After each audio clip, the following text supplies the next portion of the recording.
Linux is all about choice. Saying this in pretty much any Linux circle is going to get you some agreements. The choice of distro, the choice of software, even the choice of system level components like your kernel. You can use the Zen kernel, the LTS kernel, the Clear kernel, and a bunch of other kernels. You can pick different bootloaders and different init systems and all this other stuff.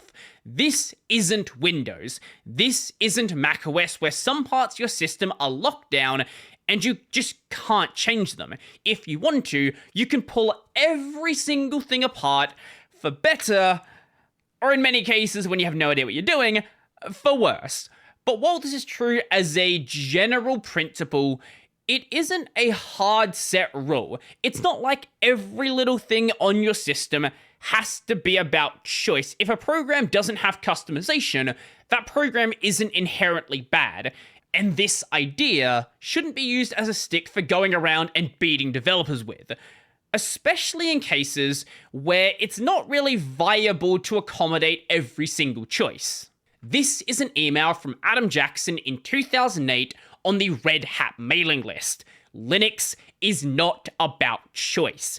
This is a reply to another email from Thorsten Leemhuis. I'm not sure how to say that. I'll just say Thorsten, which is another reply to Hans de Gode. So at the time, Fedora was in the process of migrating from one camera stack to another. And like with many of these sort of migrations, some things don't work exactly well. And the FireWire camera that Hans was using didn't work with the new stack. So while he was in support of migrating to the new stack, like he was in support of migrating to Pulse Audio around the same time, he did want a simple way to migrate back and forth in those cases where hardware wasn't playing nicely. And in response to that, Thorsten says this: "That's what I call Fedora knows better than you. It's, as far as I can see, not the first time Fedora forces users to use a new technology instead of giving them a choice for a small period. For example, there are still users that would like to use the NTFS module from the kernel, but we don't enable it, making NTFS 3G the default, and enabling NTFS in the kernel should solve this problem. Another example, XGL never made it into the Fedora repos, which in part is due to the packaging problem, but it looks a bit odd. From my understanding, XGL never really went anywhere, and Fedora not packaging it was just like an extension of that. Linux is about choice, just my 2 cents. Now, I think we can all agree that situations like this can be a little bit annoying. It's basically disregarding the user choice when the user had a thing that was working before and now the new thing just doesn't work. But you could argue it's similar with distros that only offer GNOME instead of offering KDE. You can't use that distro because you don't want to use KDE, or say only offer Wayland and don't offer Xorg, which is going to become more of a thing in the next coming years. Yes, it is absolutely annoying, but Adam argues it isn't as bad of a thing as you think it might be. I don't fully agree with him, but I'll show you what he has to say. In response to Linux is about choice. If I could only have one thing this year, it would be to eliminate that meme from the collective consciousness. This was 15 years ago. You didn't get your wish. It is a disease. It strangles the mind and ensures you can never change anything ever because someone somewhere has OCD'd their environment exactly how they like it, and how dare you change it on them? You're so mean. And this is a big part of why projects like the Linux kernel really struggle to go and deprecate things. There's the idea of never break user space. There's probably some random person out there, maybe a group of people, that are relying on something being the way it is right now, and if you're gonna make a change, you have to make that change in a way that isn't going to break their workflow. Speaking of workflow, you have the workflow XKCD, changes in version 10.17. The CPU no longer overheats when you hold down the spacebar. This update broke my workflow. My control key is hard to reach, so I hold my spacebar instead and configured Emacs to interpret a rapid temperature rise as control. That's horrifying. Look, my setup works for me, just add an option to re-enable spacebar heating. Every change breaks someone's workflow. But let's continue. As a consumer, yes, you have lots of choice in which Linux you use. This does not mean Linux is in any sense about choice. any more than because there are so many kinds of cars you can buy that cars are about choice. Now, that's a really weird way to compare it. If you look at it as like a product, it's not a thing you're ever going to modify. I guess you could argue most of the experience of having a car isn't about choice. But like with Linux, cars also have their tinkerers.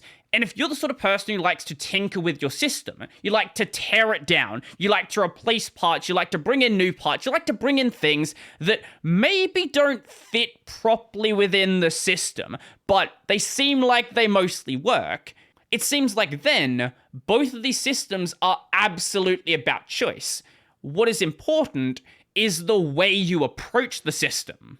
This can give you a completely new experience than what was even remotely possible from the start. Like, my car, I'm not a car guy. I just look at my car as a complete product. If something goes wrong, I pay someone else to fix it. I just don't know what I'm doing with that system. But someone else, they could take that car, tear it down, and turn it into a rally car if they really wanted to. But it seems like that perspective isn't the one that Adam was using.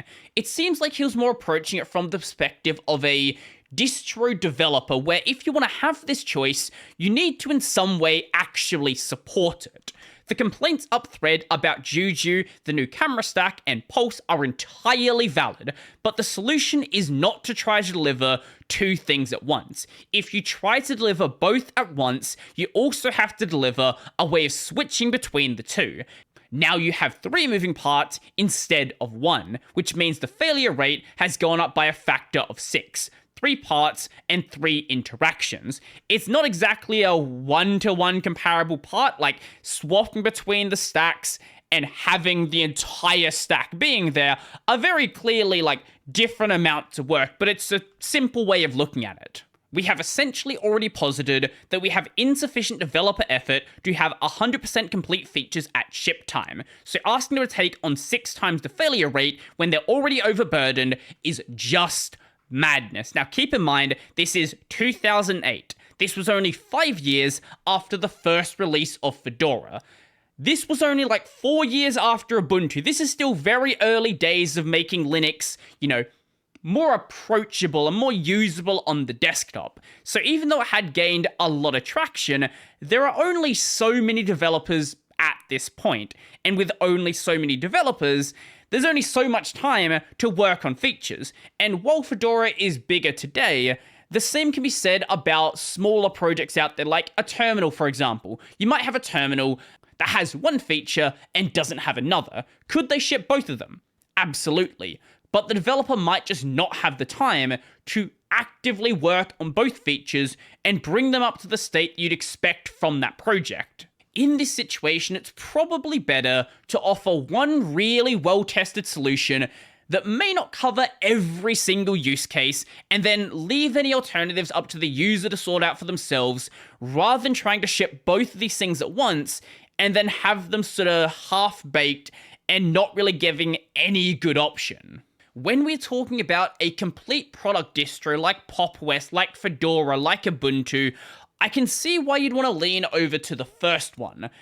But there are distros out there like the Gentoo's, Archers, Voids, NixOS, and things like that of the world, where having both the options there, even if neither of them is super well supported, is better for those tinkerer users. And I'm part of that category, but I can see why you'd fall into either side. Alternatively, we could say that we're integrating features too rapidly, but you do that at the expense of Goal 1, to be the showcase for the latest and greatest in free software.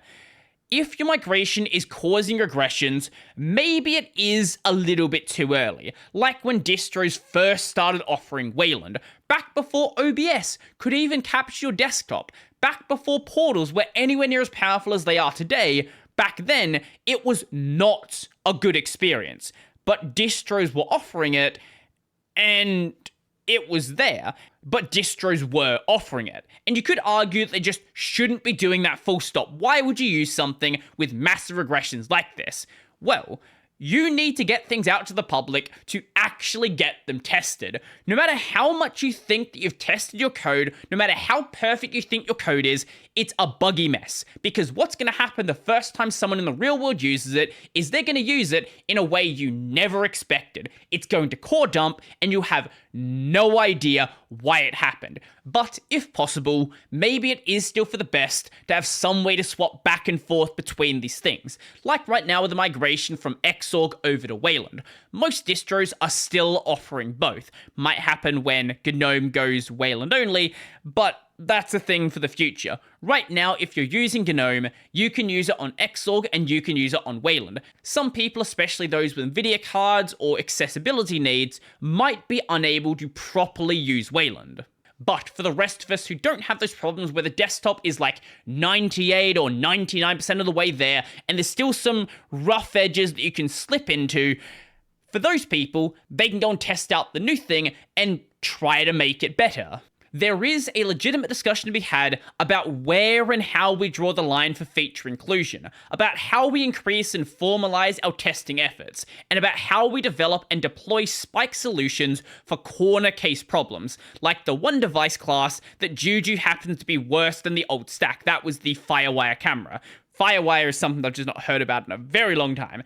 But the chain of logic from Linux is about choice to ship everything and let the user choose how they want their sound to not work, starts with a fallacy and ends with disaster. Where it's possible, at a bare minimum, it's good to see a distro at least offer a package. Even if that thing is not pre-installed in the distro and it's not guaranteed to work in every single configuration, having the package there is going to allow those users who want that extra choice to actually go and do so. And just packaging the software isn't as much of an endeavor as having this really easy way to swap back and forth. It's up to the user to decide how they want to manage their packages, and if they break something, that's sort of on them. And even cases where there isn't an official package, there's usually going to be some sort of third-party packaging solution. Whether we're talking about Copper for Fedora, talking about PPAs for Ubuntu, the AUR, and all of these other third-party packaging solutions, there's going to be community guides, there's going to be community wikis and videos and things like that that is going to explain how to use this other system, even if the distro isn't going to offer it themselves. I can see how from the developer side, from the distro side, how offering choice isn't exactly free. And sometimes you might need to neglect some level of choice to offer a generally better experience, especially if you're trying to push new technology out to the wider Linux space. On the consumer side, it's still fair to say that Linux is generally about choice. When that choice competes with having actual functional software, sometimes sacrifices might need to be made.